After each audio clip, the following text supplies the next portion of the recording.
Haikal Fareza. Imam Fajrianto. M. Alfi Zakar. Hadir. Muhammad. Sultan. Hadir. Nur Fadila. Wulandari. Oke. Untuk materi hari ini Pak Guru akan bagikan kalian per kelompok, dan per kelompoknya Pak Guru akan berikan tugas untuk kalian berdiskusi tentang materi yang Pak Guru berikan.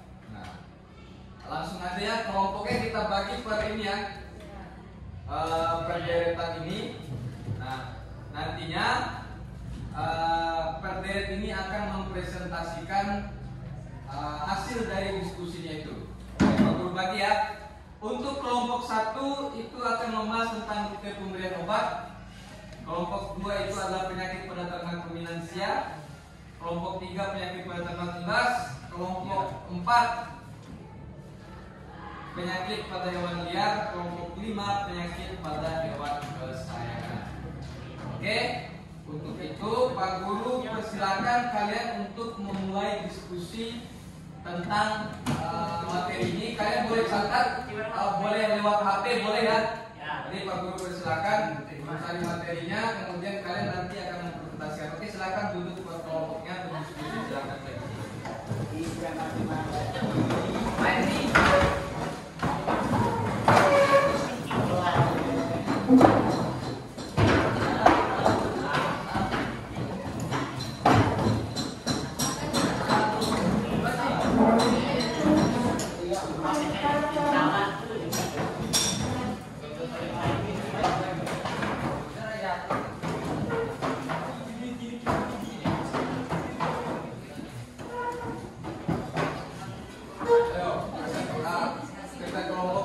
Ya.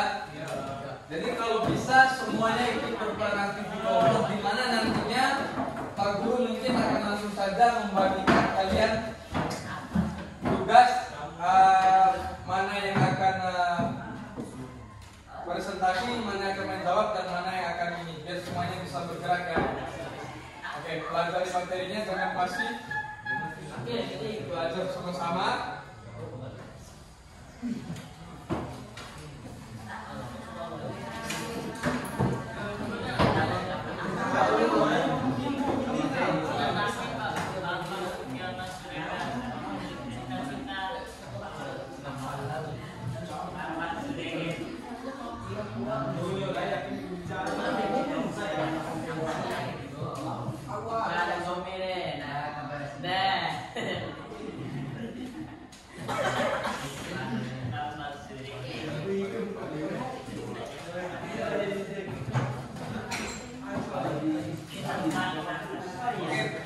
Pakai HP boleh ya. Nanti kalau bisa semuanya jalan, cari materi pakai HP. Sebagian yang mencatat pakai kertas. Nah, misal Imam cari materi, mereka catat pakai kertas. Nanti persiapkan kira-kira apa yang akan dipresentasikan ya.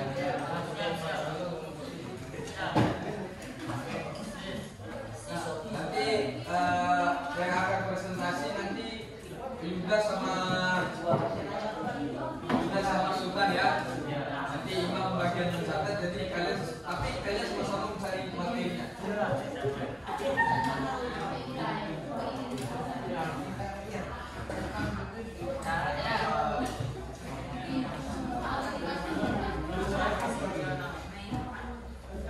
Oke.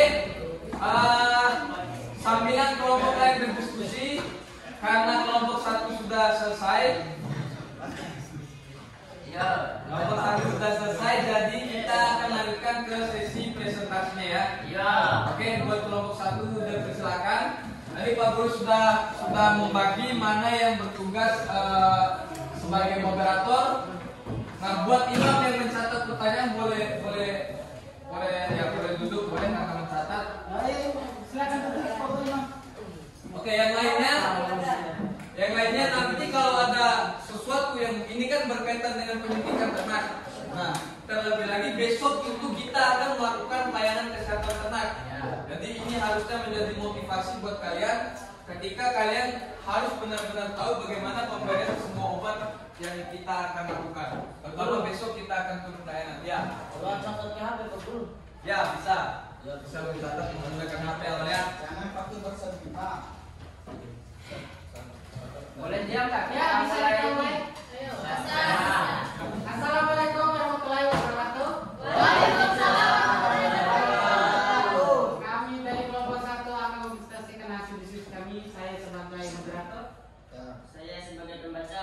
Saya sebagai pembaca part 2. Saya sebagai pemimpin. Ya, kita akan mulai saja presentasi.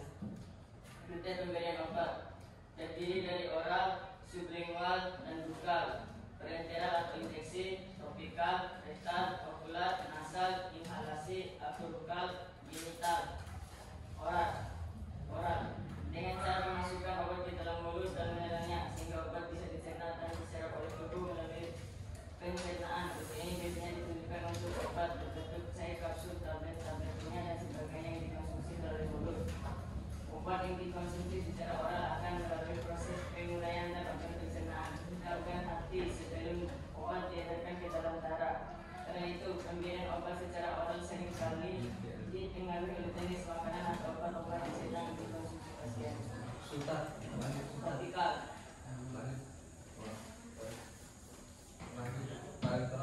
Parenteral, pemberian obat melalui suntikan dapat dibedakan menjadi beberapa jenis. Di antaranya obat akan disuntikan ke jaringan lemak yang berada di tepat di bawah kulit. Intramuskular dilakukan dengan menyuntikkan obat secara langsung ke jaringan otot kaki depan, bokong atau paha. Intravena dilakukan dengan menyuntikkan cairan yang mengandung obat secara langsung ke pembuluh vena. Pemberian obat secara intravena yang terus-menerus disebut juga dengan infus. Intratekal melalui jarum yang sudah dimasukkan ke celah antara dua tulang belakang di alat pinggang. Ya, sekian dari presentasi kami. Kami akan membuka sesi tanya jawab. Ya, silakan dari kelompok 5. Iya.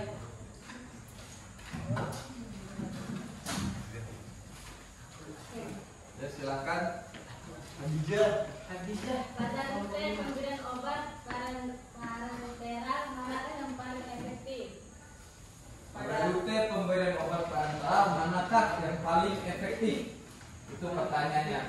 Oke, boleh berdiskusi, boleh sambil berpikir jawabannya apa.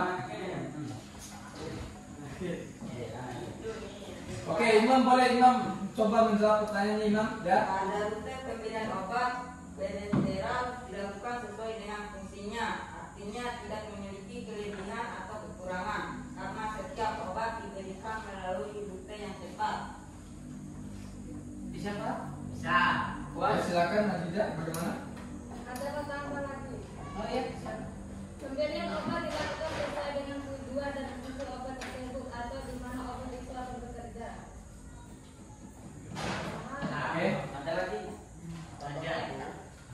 Nah, saya bertanya, Ya. Masih ada yang ingin bertanya, silakan Hadijah.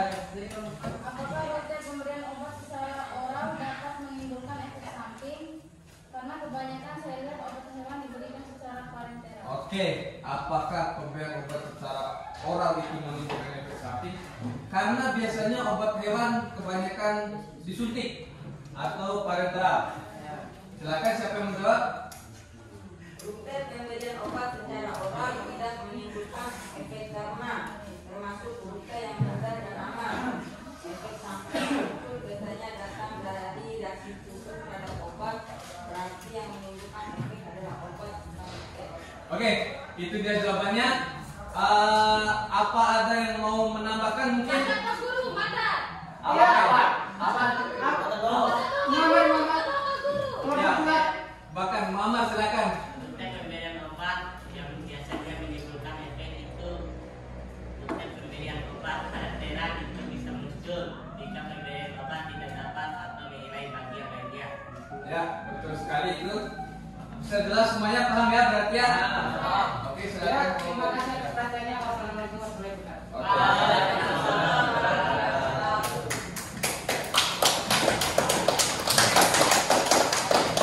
Ya, itu adalah contoh siap? Ya. Itu adalah contoh satu presentasi. Maka di minggu berikutnya kita akan melanjutkan presentasi kelompok yang lain. Nah, cuman Pak Guru ingin kembali mengingatkan ke kalian, kedepannya kalian itu akan menjadi pemimpin. Mulai dari di desa kalian, baik itu ketua pemuda, RT, RW, kepala desa, lurah, apalagi kalian kerja di instansi. Bahkan kalian punya usaha sendiri pun kalian akan menjadi pemimpin. Nah, maka dari itu kalian belajar berdiskusi itu adalah belajar bagaimana kalian mampu berpikir atau berkomunikasi dengan baik, sehingga cara kalian berbicara, kemudian kalian bisa mulai menyampaikan pendapat kalian itu secara terbuka, bebas berekspresi, tidak ada batasan untuk si A harus berpendapat A, si B tidak boleh berpendapat demikian. Oke? Jadi siapa yang bisa menyimpulkan hasil dari belajar kita minggu ini dan minggu kemarin? Bagaimana penyebab penyakit, bakteri, virus, dan parasit itu berkaitan dengan obat, rute pemberian obat. Siapa yang bisa menjawab? Ya, silakan Dila. Karena setiap penyakit pasti membutuhkan obat dan pasti obat itu memiliki rute yang berbeda. Oke, sudah jelas kesimpulan kita ya. Setiap penyakit membutuhkan obat. Setiap obat memiliki rute pemberian yang berbeda, tergantung dari fungsinya. Oke, untuk pertemuan kita minggu ini Pak Guru cukupkan saja. Karena kalian harus berkumpul, jadi terima kasih untuk hari ini.